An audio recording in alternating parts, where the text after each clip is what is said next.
चालू होगी क्या? सिटीजनशिप, सिटीजनशिप शायद मिल सकती है, वो रेसिडेंशियल स्टेटस नहीं ले सकता, नहीं ले सकता शायद। बेटा यार अपने को इंडिया इतना प्यारा है कि अपन ने अभी तक तो पासपोर्ट भी नहीं बनाया, तो अपने को बाहर जाने का वैसे ही शौक नहीं है ज़्यादा, तो जहाँ जाने का शौक नहीं वहाँ की अपन खबर रखते भी नहीं है। I love my India. ओ हेलो सुनो, अरे देवियों और सज्जनों,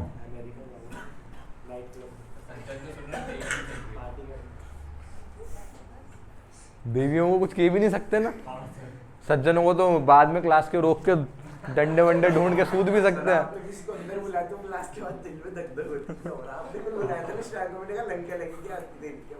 नोटबुक भूल गया था। मुझे अच्छा लगा बाकी मुझे सुन के कि मेरा भी इधर आप सुन लो। इधर देखो बीओपी अकाउंट ट्रांजैक्शंस के अंदर दो साइड्स होती है, डेबिट साइड और क्रेडिट साइड।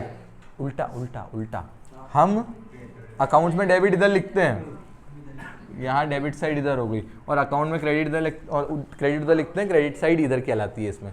सर अकाउंट्स के अंदर डेबिट मतलब इनफ्लो, यहाँ पे डेबिट मतलब आउटफ्लो, तो हर वो ट्रांजेक्शन जिसकी वजह से आउटफ्लो ऑफ फॉरेक्स होगा वो हम इधर लिखेंगे, और हर वो ट्रांजेक्शन जिसकी वजह से इनफ्लो ऑफ फॉरेक्स होगा वो हम इधर लिखेंगे।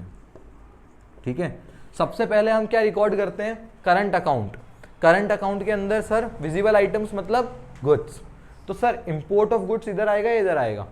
सर इंपोर्ट करोगे तो बदले में फॉरेन करेंसी देना पड़ेगा, आउटफ्लो, इंपोर्ट ऑफ गुड्स इधर आ गया, एक्सपोर्ट ऑफ गुड्स इधर आ गया। ठीक, इंपोर्ट ऑफ सर्विसेज इधर, एक्सपोर्ट ऑफ सर्विसेज इधर। ठीक है, अब सर्विसेज के अंदर फैक्टर भी आ गई आपकी और नॉन फैक्टर भी आ गई, मैं शॉर्ट में चल रहा हूँ। तो करंट अकाउंट मतलब current transfer, sorry current account क्या, करंट ट्रांसफर्स की बात करें तो करंट ट्रांसफर्स की वजह से सर अगर आउटफ्लो हुआ, मतलब डोनेशंस वगैरह आपने दिए, तो करंट पेमेंट लिख देता हूं मैं, करंट ट्रांसफर पेमेंट्स इधर, और करंट ट्रांसफर रिसिप्ट्स इधर।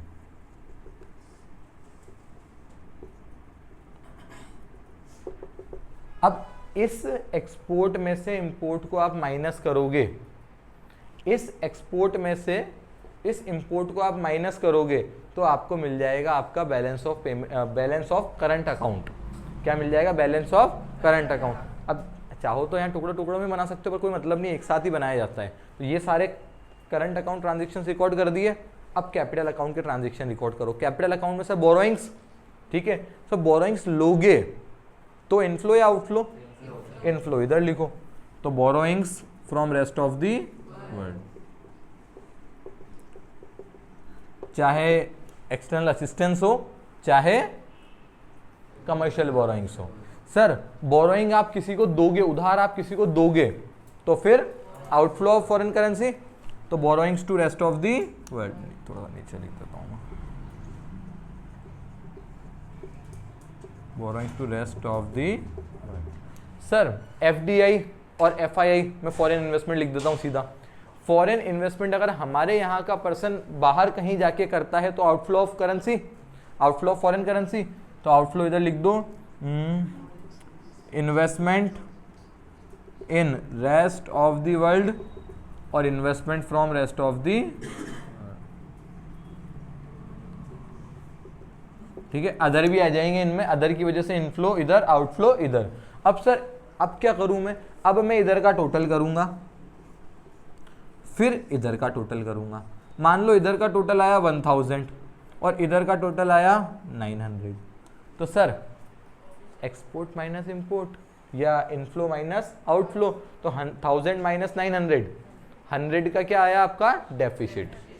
देखो हमने ये भी डिस्कस किया था, बीओपी इक्विलिब्रियम कब होता है? जब इनफ्लो और आउटफ्लो दोनों बराबर हों, एक्सपोर्ट या इंपोर्ट जब बराबर हों तब क्या होता है, बैलेंस ऑफ पेमेंट इक्विलिब्रियम में।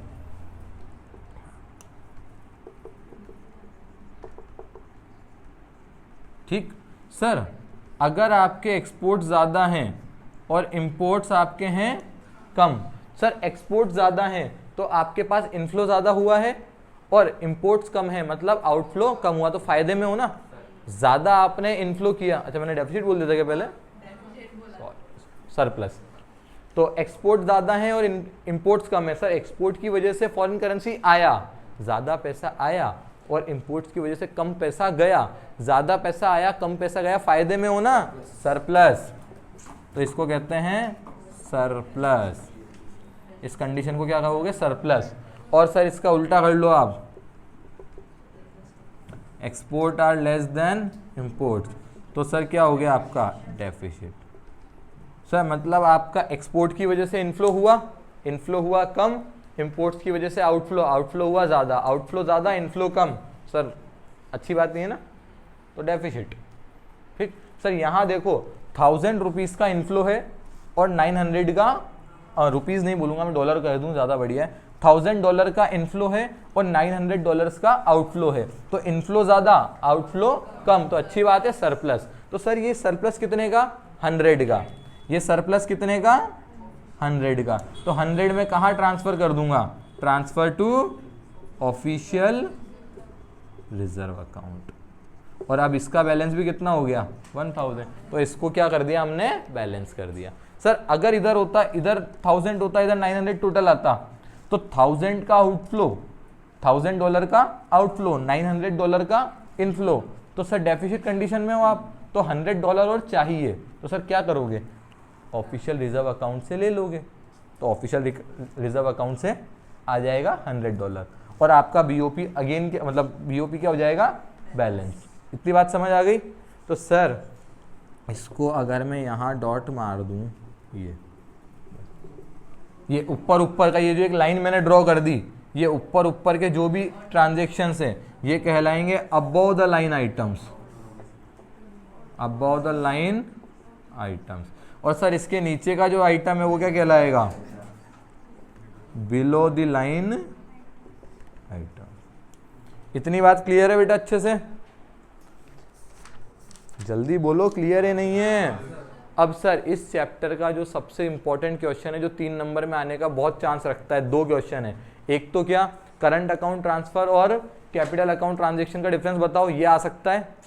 वैसे balance of trade, balance of payment का डिफरेंस भी आ सकता है। बैलेंस ऑफ ट्रेड में आता है सिर्फ विजिबल आइटम्स, सिर्फ करंट अकाउंट के विजिबल ट्रांजेक्शन्स को कंसिडर किया जाता है, और बैलेंस ऑफ पेमेंट में सब कुछ कंसिडर किया जाता है। 3 डिफरेंसेस दिए हुए हैं तुम्हारे पीछे, वो तीनों रीड कर लेना एक बार। और तीसरा जो डिफरेंस है, जो सबसे इंपॉर्टेंट है, वो मैं डिस्कस कर रहा हूँ, ऑटोनोमस आइटम्स और अकोमोडेटिंग आइटम। ये जो अबव द लाइन आइटम्स है ना, इन्हीं को कहा जाता है क्या, ये जो ऊपर वाले आइटम्स है, अबव द लाइन आइटम्स है, इन्हीं को क्या कहा जाता है, ऑटोनोमस आइटम। और बिलो द लाइन आइटम्स जो होते हैं, इनको क्या कहा जाता है, अकोमोडेटिंग आइटम। एक बार आप इसका डिफरेंस देखना, 4 डिफरेंस दिए हुए हैं, बहुत सिंपल हैं। सर पहला डिफरेंस तो यही है, ऑटोनोमस आइटम्स को आप अबव द लाइन आइटम्स कहते हो और अकोमोडेटिंग आइटम्स को आप बिलो द लाइन आइटम्स कहते हो। इजी है तो समझना। सर ऑटोनोमस आइटम्स की वजह, ऑटोनोमस आइटम्स के अंदर क्या क्या आते हैं, क्या करंट अकाउंट ट्रांजेक्शन्स और कैपिटल अकाउंट ट्रांजेक्शन्स आते हैं। इनकी वजह से बीओपी आपका इम्बैलेंस हो जाता है। हो सकता है टैली भी हो जाए, बट पॉसिबल नहीं है कि फिक्स उतना ही इंपोर्ट्स, फिक्स उतना ही इनफ्लो फॉरेन करेंसी का हुआ हो जितना आउटफ्लो हुआ हो। ये ज़रूरी नहीं है, मतलब बिल्कुल एग्जैक्ट होना कैसे पॉसिबल है। तो सर करंट अकाउंट और कैपिटल अकाउंट ट्रांजेक्शन्स की वजह से आपका बीओपी जो होता है ना, वो डिसबैलेंस हो जाता है। तो एक डिफरेंस ये हो गया कि autonomous items are the reason for BOP imbalance. और अकोमोडेटिंग आइटम में क्या आया, ऑफिशियल रिजर्व अकाउंट, और उसका काम क्या है, बैलेंस ऑफ पेमेंट को बैलेंस करना, रिस्टोर करना। तो सर अगला डिफरेंस क्या हो गया अकोमोडेटिंग आइटम्स का, accommodating items are used to restore the balance of payment. तो कितने डिफरेंस हो गए, 2 तो समझ आ गए, above the line, below the line. दूसरा अबाउट ऑटोनोमस आइटम्स जो होते हैं वो बैलेंस ऑफ पेमेंट को इम्बैलेंस करते हैं और accommodating item balance of payment को रीस्टोर करते हैं, बैलेंस करते हैं। क्लियर है इतना डिफरेंस? सर अगला डिफरेंस आप ये लिख सकते हो क्या कि ये जो ऑटोनोमस आइटम्स होते हैं ये प्रॉफिट कंसिडरेशन के लिए किए जाते हैं। सर एक्सपोर्ट इंपोर्ट में कर रहा हूँ, क्यों कर रहा हूँ? बोरोइंग्स दे रहा हूँ, क्यों दे रहा हूँ? इंटरेस्ट मिलेगा, बोरोइंग्स ले रहा हूँ, पेमेंट करना पड़ेगा, तो ये प्रॉफिट मोटिव के लिए किए जाते हैं। एक्सपोर्ट ऑफ गुड्स क्यों? प्रॉफिट, फॉरेन करेंसी आएगी, एक्सपोर्ट करेंगे, बेचेंगे, प्रॉफिट अर्न करेंगे। तो करंट अकाउंट ट्रांजेक्शन्स और कैपिटल अकाउंट ट्रांजेक्शन जो किए जाते हैं, या मैं कहूँ ऑटोनोमस आइटम्स जो होते हैं वो प्रॉफिट कंसिडरेशन के लिए किए जाते हैं। और अकोमोडेटिंग आइटम का मतलब अकोमोडेटिंग आइटम्स का जो मोटिव होता है वो प्रॉफिट मोटिव नहीं होता। क्लियर है तीसरा डिफरेंस? और फोर्थ डिफरेंस और आपकी बुक में दिया हुआ है सर ऑटोनोमस आइटम्स के अंदर एक्सपोर्ट्स आता है, इंपोर्ट्स आता है, तो यहाँ पे आप गुड्स का जो इंपोर्ट और एक्सपोर्ट है उसको देख सकते हो, उसको देख सकते हो, और यहाँ पे आप वो चीज़ नहीं कर सकते। बस इतना सा डिफरेंस आपको दिया हुआ। देखो क्या लिखा हुआ है, ऑटोनोमस आइटम्स में involve the movement of goods across the border like export and import of consumer goods और कैपिटल गुड्स, और accommodating items do not involve the movement of goods across the border, these items only involve the movement of official reserve with RBI. Accommodating item में सिर्फ official reserve का movement आता है, और autonomous items में goods का movement आप देख सकते हो। क्लियर है बात? इतनी खत्म।